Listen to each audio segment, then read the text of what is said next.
Ok? Muito bem. É com alegria, meus irmãos, que nos voltamos para a palavra de Deus mais uma vez esta noite, continuando na carta de Paulo aos Filipenses. E nós vamos, como avisado na semana passada, continuar o texto, que começa no versículo 19 e vai até o 30, quando Paulo, na sequência do capítulo 2, na sequência da narrativa, do esvaziamento de Cristo, da sua encarnação, da sua morte, ressurreição e glorificação, como diante deste exemplo supremo de humildade, de vida altruísta, nós somos instigados, motivados a viver uma vida semelhante. No caminhar de Filipenses, irmãos, nós sabemos que o tema geral que temos visto é este: a alegria do viver por Cristo, diante de desafios ao crescimento na verdade. E na semana passada, irmãos, nós começamos estas duas mensagens, com uma complementa a outra, com a grande ideia do versículo 19 ao 30, que é a seguinte: nossa obediência deve ser motivada pelos exemplos de fidelidade. Nossa obediência deve ser motivada pelos exemplos de fidelidade. Esse é o que você deve anotar aí no seu boletim, como tema das mensagens. Então, como nós vimos na semana passada, meus irmãos, o texto fala de Timóteo e depois fala de Epafrodito, em que, não coincidentemente, Paulo usa como exemplos de pessoas que têm vivido aquilo que ele acabara de ensinar, acabara de, inclusive, orientar os filipenses que deveria ser a atitude deles, a mesma que houve em Cristo Jesus, exemplo supremo, mas que também temos visto em outros exemplos de fidelidade no meio da igreja. Então vamos ler, irmãos, antes de tudo, o texto de Filipenses capítulo 2, começar no 19 e irmos até o 30. Ok? Você já abriu aí a sua Bíblia? Joia. Então vamos ler juntos, irmãos. Versículo 19, 2:19. Diz assim a palavra do Senhor: espero no Senhor Jesus enviar-lhes Timóteo brevemente, para que eu também me sinta animado quando receber notícias de vocês. Não tenho ninguém que, como ele, tenha interesse sincero pelo bem-estar de vocês, pois todos buscam seus próprios interesses e não os de Jesus Cristo. Mas vocês sabem que Timóteo foi aprovado porque serviu comigo no trabalho do Evangelho como um filho ao lado de seu pai. Portanto, é ele quem espero enviar, tão logo me certifique da minha situação, confiando no Senhor, que em breve também poderei ir. Contudo, penso que será necessário enviar-lhes de volta Epafrodito, meu irmão, cooperador e companheiro de lutas, mensageiro que vocês enviaram para atender às minhas necessidades, pois ele tem saudade de todos vocês e está angustiado, porque ficaram sabendo que ele esteve doente. De fato, ficou doente e quase morreu. Mas Deus teve misericórdia dele, e não somente dele, mas também de mim, para que eu não tivesse tristeza sobre tristeza. Por isso, logo o enviarei, para que, quando o virem novamente, fiquem alegres e eu tenha menos tristeza. E peço que vocês o recebam no Senhor com grande alegria e honrem homens como este, porque ele quase morreu por amor à causa de Cristo, arriscando a vida para suprir a ajuda que vocês não me podiam dar. Como nós recapitulamos, a primeira parte fala sobre Timóteo. E sobre a vida de Timóteo, irmãos, na semana passada, nós aprendemos os dois primeiros pontos, as duas primeiras lições desta mensagem de duas partes, que foram o seguinte: número 1, o exemplo de fidelidade vem de uma atitude altruísta centrada no reino. Isso foi o versículo 19 ao 21. Número 2, o exemplo de fidelidade vem de uma vida aprovada. Versículo 22 ao 24. Essas duas lições, como nós vimos, foi Paulo testemunhando a respeito de Timóteo. Nessa segunda parte, irmãos, Paulo traz o exemplo, como dissemos, de Epafrodito. Ele era natural, original da igreja dos Filipenses e havia sido enviado para atender os cuidados do apóstolo. Mas, mais uma prova do carinho que aquela igreja tinha por ele. E, irmãos, é quase certo, apesar de que, como nós lemos, Paulo esperava depois enviar Epafrodito, é quase certo que, assim como ele foi o portador dos Filipenses para Paulo da ajuda financeira, é quase certo que ele retornou com a carta aos Filipenses, conforme nos ensina a história, a tradição da igreja. E agora, irmãos, continuando no ponto 3, estes dois homens juntos, agora em Epafrodito, vai nos trazer agora a terceira lição de exemplo de fidelidade, que vem de uma atitude de servo. O exemplo de fidelidade vem de uma atitude de servo. Este é um conceito, meus irmãos, extremamente comum nas Escrituras. O texto mais precioso a respeito disso é de novo sobre o Senhor Jesus.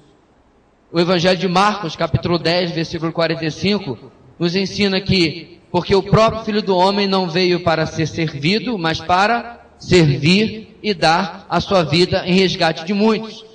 Os apóstolos se referem em diversas vezes como doulos, servo ou escravo, ou diáconos, servo dos irmãos da igreja. A verdade, meus irmãos, é que a noção de servo precisa ser repetida por mensagens, por ensino, mas ela está presente em toda a Bíblia. Uma vida voltada para o outro, uma vida altruísta, ela está ligada ao âmago, à essência do que é ser cristão. É viver em prol de outros e não apenas em prol de mim mesmo.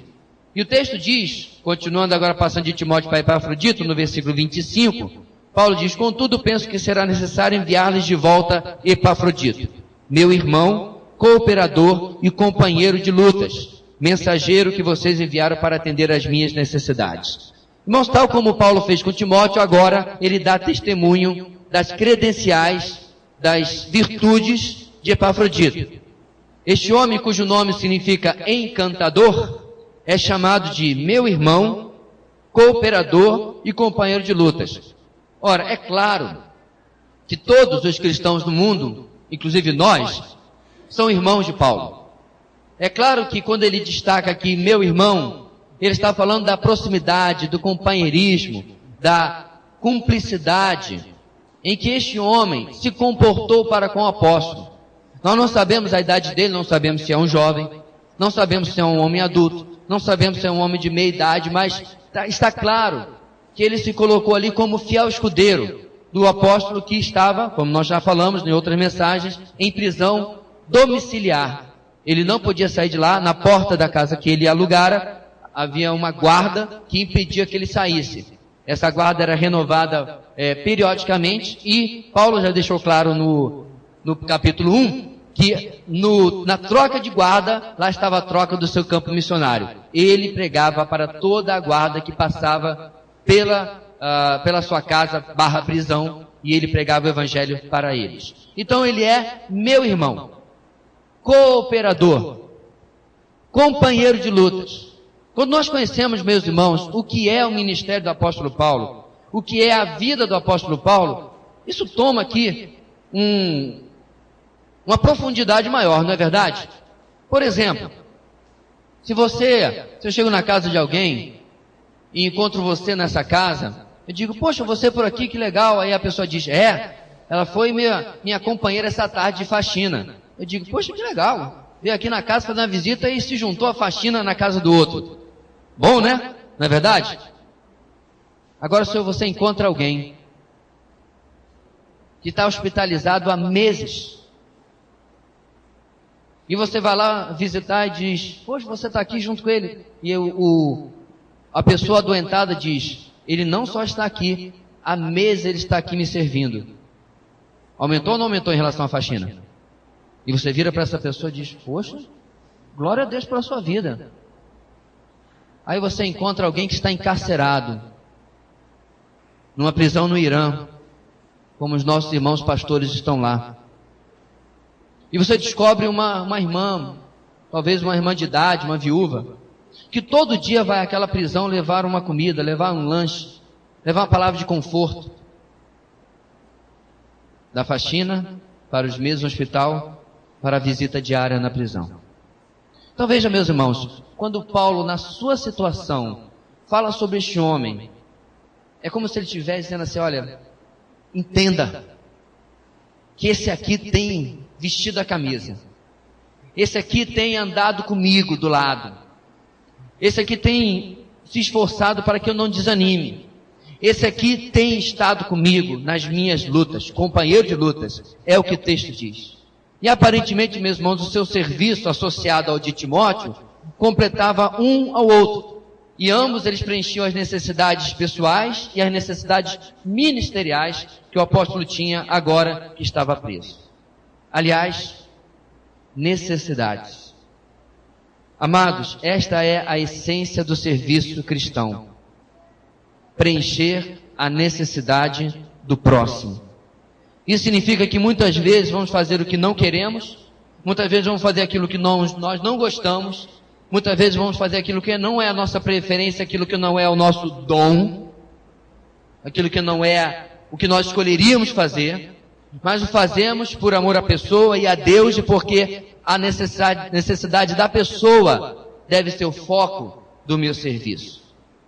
Não me refiro, irmãos, à bajulação ou a simplesmente agradar, mas sim a verdadeiramente preencher uma real necessidade da pessoa.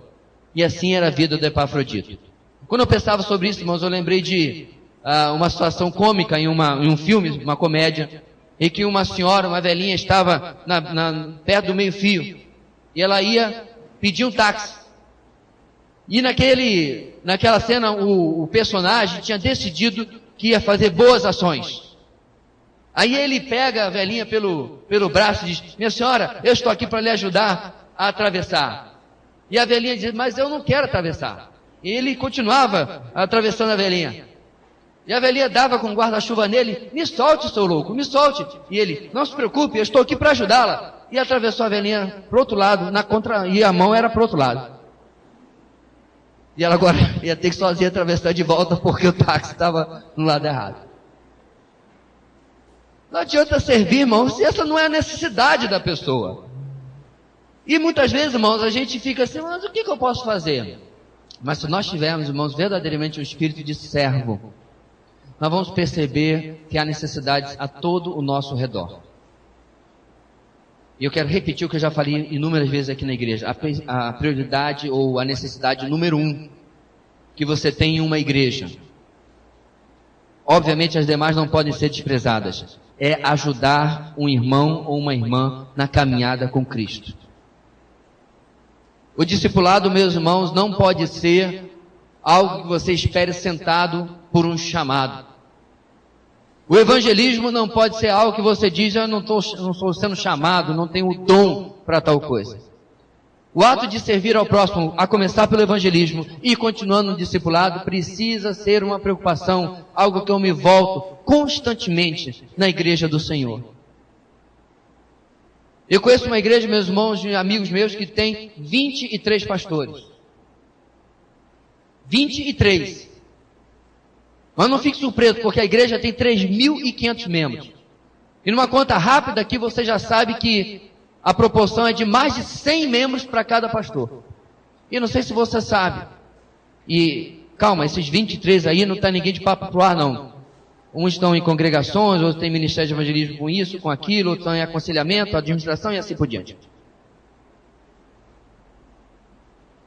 E pesquisas dizem, meus irmãos, que um pastor consegue atingir eficazmente até 60 pessoas, se a maioria forem das mesmas famílias. Porque ele já faz no atacado, por família. Passado disso, ele já não consegue mais. Agora, quando se fala em discipulado, é virtualmente impossível que um pastor, ou 2, 3 pessoas na igreja, alcancem, atinjam, acompanhem cada pessoa que vai chegando. É interessante, meus irmãos, que eu vejo nos últimos anos a igreja sempre orando por um avivamento. Sempre orando, Deus, traga-nos vidas, alcance vidas. Mas perceba, meus irmãos, que isso é algo que a minha oração automaticamente exige de mim engajamento no evangelismo e posteriormente no discipulado. e que eu preciso separar algum tempo da minha semana, e que eu preciso separar algum recurso da minha semana para atender aquelas pessoas que estão chegando. Nós temos falado na nossa igreja muito sobre cultura do reino, sobre a sã doutrina, sobre a diligência, a aplicação na leitura da palavra, na devocional diária. Todas essas coisas, meus irmãos, entenda muito bem, não vão passar de você para outra pessoa por osmose. Você apertou a mão, aí pega como se fosse uma bactéria. Isso não existe. Pega pelo ensino, pela transferência daquilo que você aprendeu para a outra pessoa. Timóteo, inclusive, era o que era em grande parte. Nós vimos a primeira parte do projeto Timóteo. A irmã Glácia falou. A mãe e a avó, Eunice e Lloyd, influenciaram este menino quando ele era um menino. Quando ele era rapaz, aprove a Deus colocar o apóstolo Paulo no caminho dele. Ninguém melhor. E Timóteo continua agora e dá o seu crescimento através da influência do apóstolo. Meus irmãos, ninguém é quem é sem a influência de outras pessoas. E eu fico pensando, meus irmãos, eu não sei, eu acredito que sim. Quando os nossos professores de escola dominical, na igreja onde nós crescemos, olham agora com as redes sociais, os diversos pastores que saíram da nossa igreja. Tenho eu aqui em Roraima, nós temos o Roberto na região do Distrito Federal, temos vários outros e diversas outras cidades e estados do Brasil. A minha igreja verdadeiramente foi um celeiro de pastores, isso é verdade. Eu fico pensando nas nossas tias e tios da escola dominical, que investiram, aqueles que chegaram perto, aqueles que disseram, olha, eu estou aqui para investir na sua vida. Talvez, meu irmão, você nunca vai pisar num campo missionário, mas alguém que você pode, pela graça de Deus, ser instrumento para alcançar para Cristo e discipular. Daqui a alguns anos você pode estar aqui lendo, ouvindo uma carta missionária sendo lida exatamente desta pessoa. Como nós destacamos, meus irmãos, na nossa conferência teológica, um sapateiro pregando num dia de improviso porque o pastor não conseguiu chegar por causa da nevasca. Foi instrumento de Deus para alcançar um dos maiores pregadores que já existiram no mundo, na Inglaterra e no mundo, Charles Haddon Spurgeon. Nós não sabemos, meus irmãos, o que o nosso serviço pode provocar. Por isso, nós precisamos entender, servir aos irmãos em suas necessidades e no ensino da palavra é fundamental no corpo de Cristo. O exemplo de fidelidade vem de uma atitude de servo. Em quarto lugar, o exemplo de fidelidade vem de um forte apego para com a igreja. O exemplo de fidelidade vem de um forte apego para com a igreja. Isso nós vemos na vida de Epafrodito, testemunhado pelo próprio apóstolo Paulo no versículo 26 e 27. Aliás, corrija para mim, por favor, está ali 26 a 28, tá? Para que não anotem errado. No versículo 26, o apóstolo diz, pois, eu vou enviar Epafrodito, pois ele tem saudade de todos vocês e está angustiado por ficarem sabendo que ele esteve doente. De fato, ficou doente e quase morreu, mas Deus teve misericórdia dele, e não somente dele, mas também de mim, para que eu não tivesse tristeza sobre tristeza.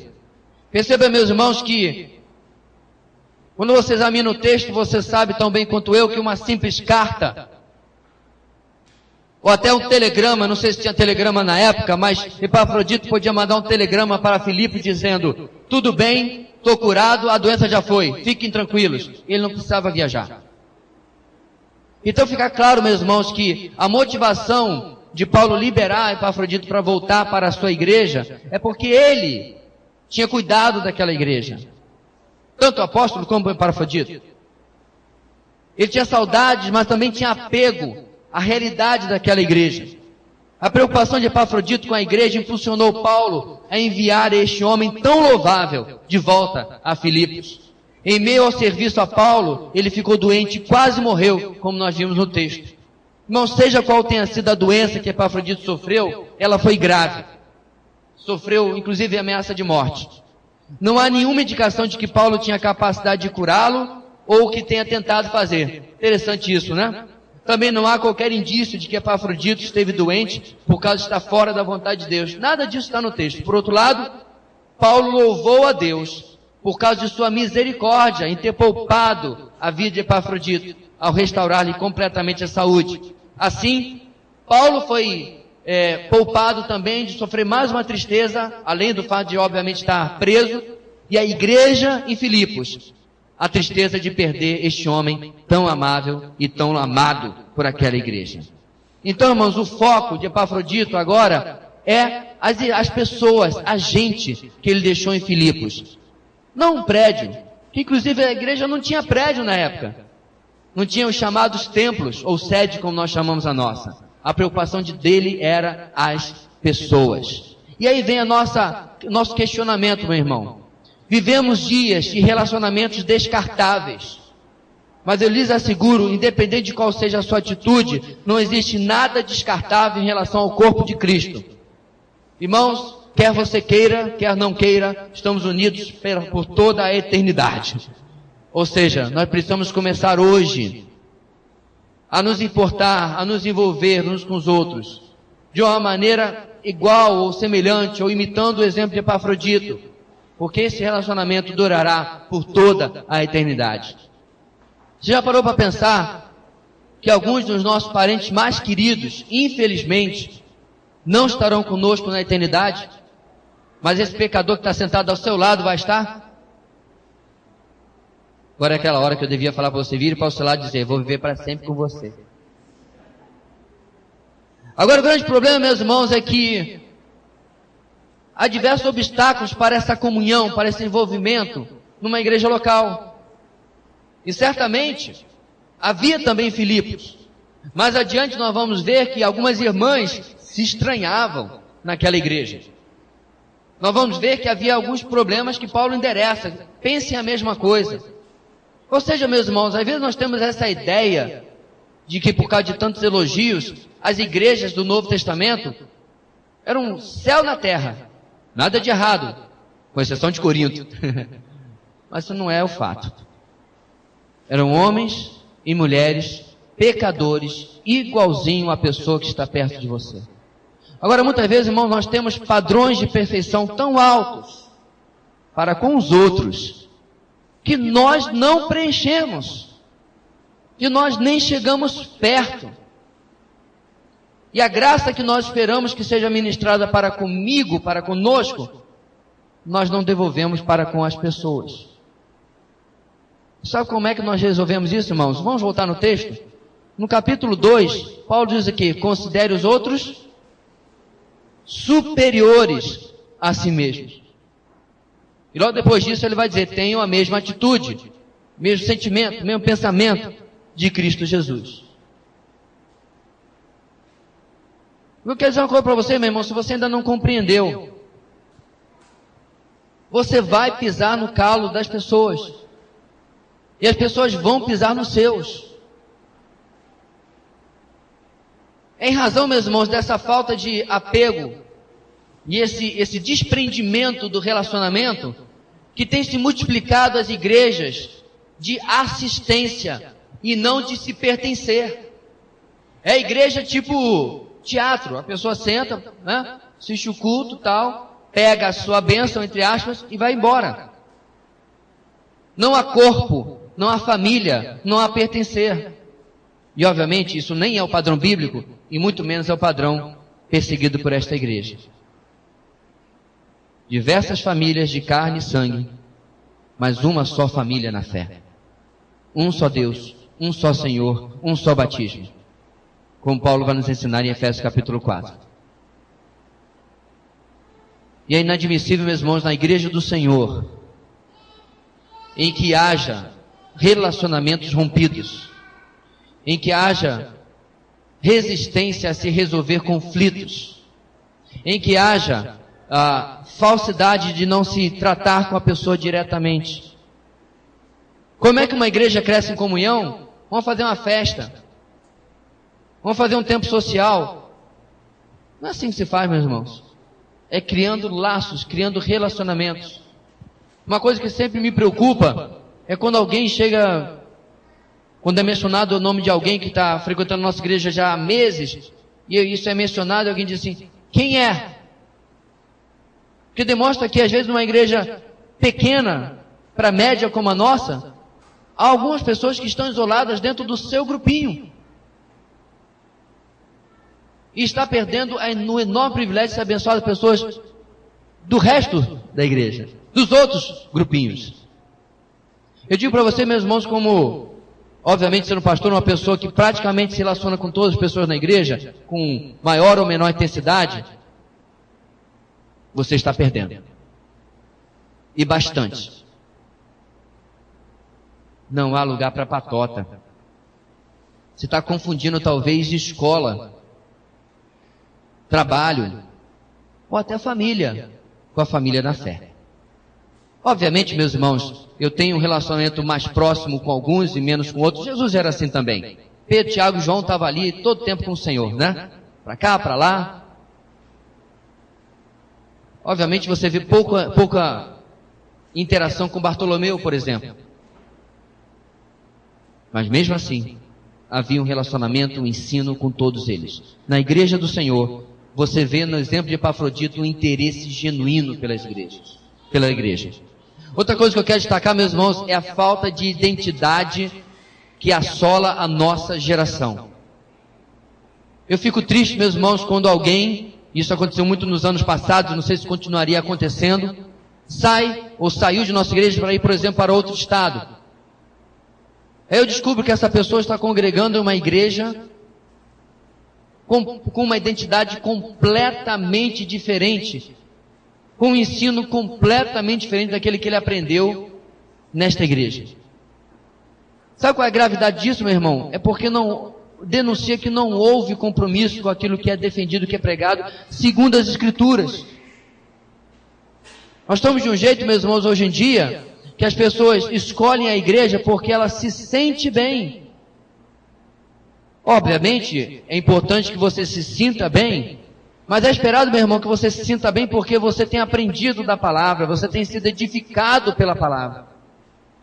Eu não sei, meus irmãos, quais eram os detalhes da realidade de Filipos, além daquilo que a carta de Paulo nos revela. Mas eu sei, meus irmãos, aquilo que a palavra de Deus coloca como prioridade. Quando você vai para Tito e Timóteo, as duas cartas a Timóteo e a carta a Tito, você não vê absolutamente nenhuma recomendação para que aqueles pastores cuidassem da comunhão. Olha, faz noite de jogos para o pessoal ficar junto. Faz junta-panelas, não esqueça, junta-panelas é muito bom. Timóteo e Tito, não esqueçam de fazer um acampamento com muito tempo social de comunhão para o pessoal. Você não acha, meus irmãos, que em duas cartas pastorais, isso deveria ser algo, se fosse fundamental, que Paulo não deixaria de fora? Agora me responda uma coisa, você acha que Paulo se preocupava com a comunhão nas igrejas? Sim ou não? Sim, eu também concordo. Então o que Paulo faz para que essa igreja seja madura e a comunhão seja preservada? Pregue a palavra. Meu irmão, um crente que conhece a palavra, um crente maduro, não fica de mimimi, não fica de beicinho, não fica de melindre, porque o irmão chegou, teve uma semana horrível ou não, sei lá o quê, e não me cumprimentou. Eu tive doente essa semana, a minha espinha estourou e fulano não ligou para mim. E quantas vezes, meus irmãos, nas igrejas evangélicas, as pessoas sabem por que você saiu? Ah, porque aquela igreja é fria. Irmãos, em anos anteriores eu tive que conviver com gente que reclamava. Pastor, inclusive, eu tive doente, nem um telefonema recebi do Senhor. Irmãos já sabem a minha resposta, né? Pois é, meu irmão, a minha bola de cristal está com defeito, está na assistência técnica. E ela é chinesa, não tem a peça aqui. Porque a pessoa que acha que a gente tem que adivinhar que ela está doente, adivinhar que ela está ruim, adivinhar que está de beijo, adivinhar tudo.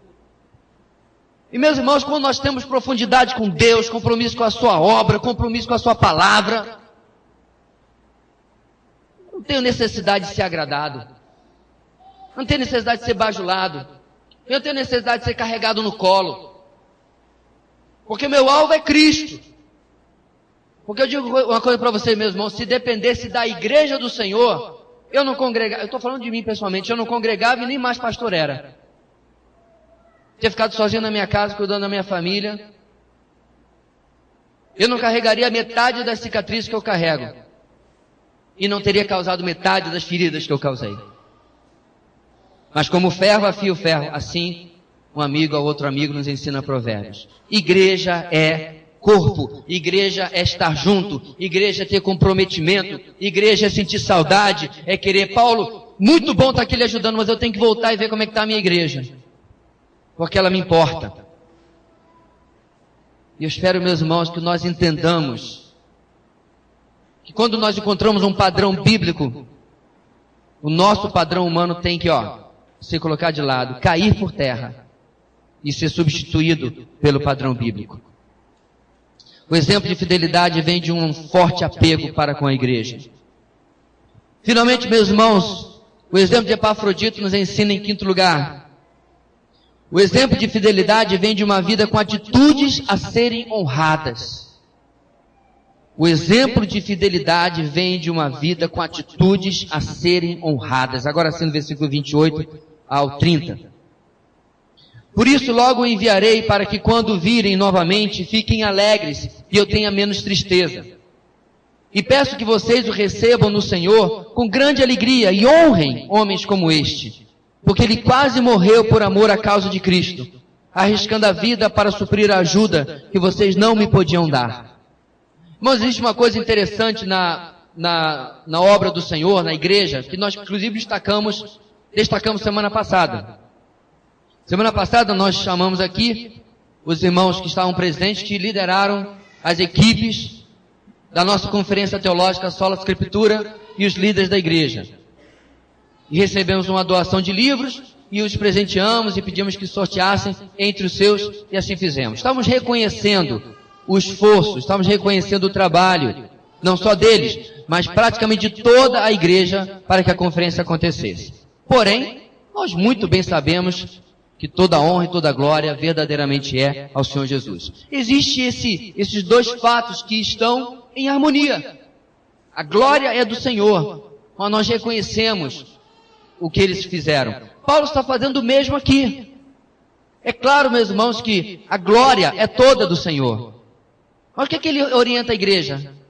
Reconheça, valorize, honre homens como este. Esse é o tipo de gente que você tem que colar.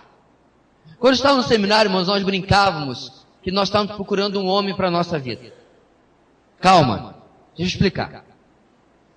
Nós éramos jovens, seminaristas, a maioria não sabia diferenciar a mão direita da esquerda, ministerialmente falando. E nós estávamos querendo achar um pastor mais experiente, mais velho, que nós pudéssemos trabalhar juntos, ser um co-pastor. E eu tentei isso em 2 igrejas, mas lembra, meu seminário é de antes do plano real, antes da estabilidade financeira, pois é. E havia muito poucas igrejas que tinham condições de ter mais de um obreiro. Havia igrejas de 400, 500 membros, tinha um pastor só. E as igrejas que eu tentei, eu não consegui. Porque nós queríamos, irmãos, colar com esse homem, carregar a pastinha dele, aprender, andar junto com gente que tinha mais experiência, gente que já tinha mais tempo no ministério. No reino de Deus, na igreja, a mesma realidade se aplica a qualquer cristão.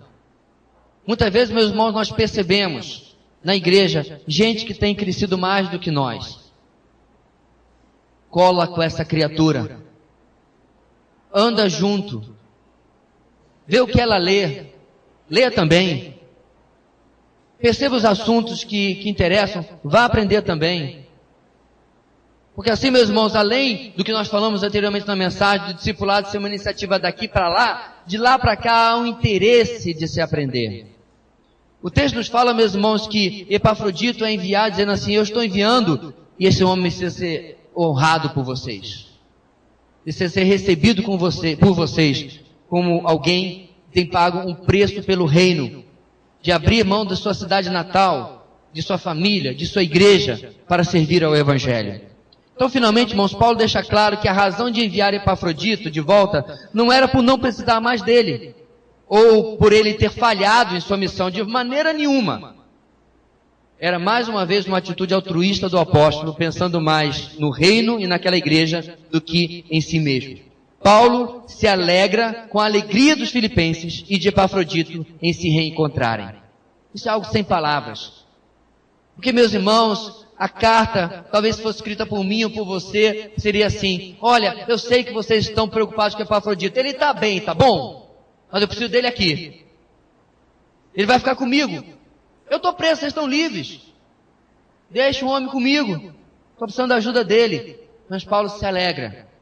Ele se satisfaz em devolver Epafrodito e ver a alegria daquela igreja e daquele irmão em se reencontrarem.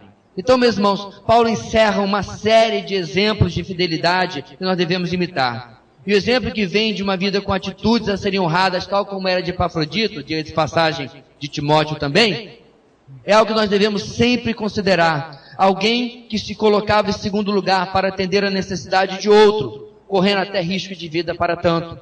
Amados, não existe estilo de vida a não ser um altruísmo para que nós possamos ser chamados de discípulos de Jesus.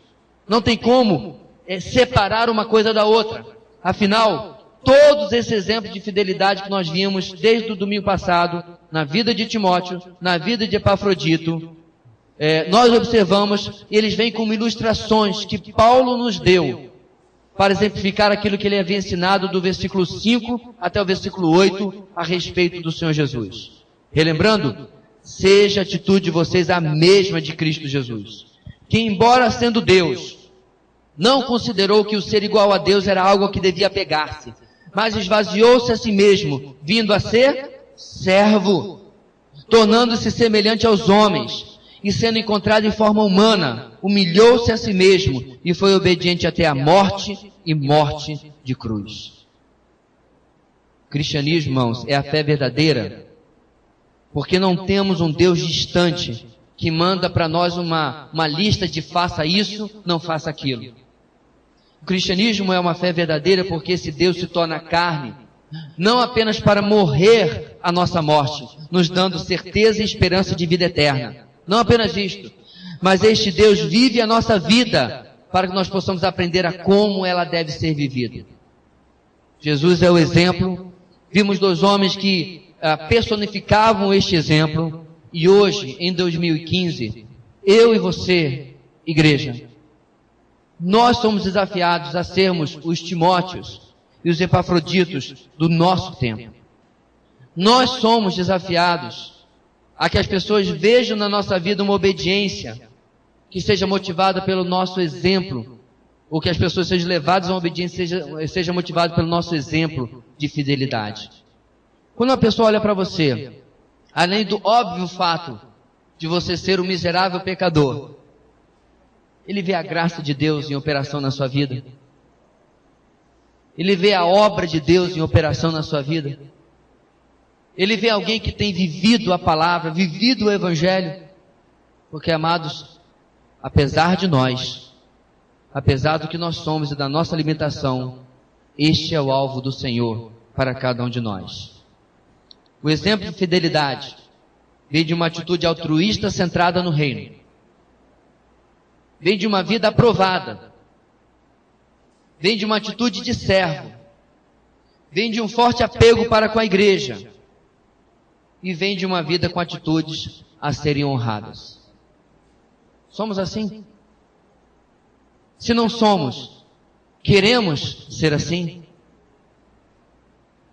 Será que estamos acostumados, acomodados aonde nós estamos? Meus irmãos, diante de uma igreja jovem, onde se nós fizéssemos a idade média, ficaríamos surpresos em quão jovem é esta igreja. Ainda é por demasiado cedo para nós nos contentarmos com qualquer patamar que tenhamos alcançado. Porque aquele que começou a boa obra em nós, ainda há de completá-la até o dia de Cristo. Não ande na contramão de Deus. Ele está fazendo uma obra na sua vida. Coopere com Deus, trabalhe com Deus. Não seja um obstáculo para aquilo que o Senhor deseja realizar na sua vida. Vamos orar.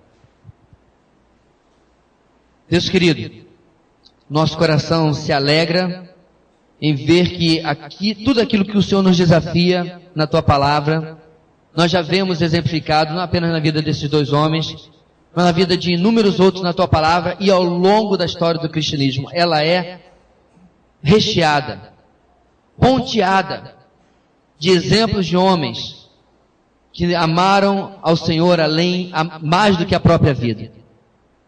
Homens que nós podemos verdadeiramente dizer dos quais este mundo não era digno.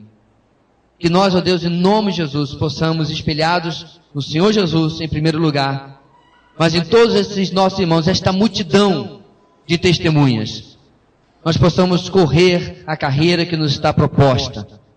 Possamos compreender, ó Deus, que nós estamos continuando uma linhagem, um legado piedoso de fidelidade, de obediência, para que nós possamos motivar, inspirar aqueles que vêm depois de nós. Realiza isto na nossa igreja, em nossas vidas. Nós oramos, Senhor, em nome de Jesus. Amém.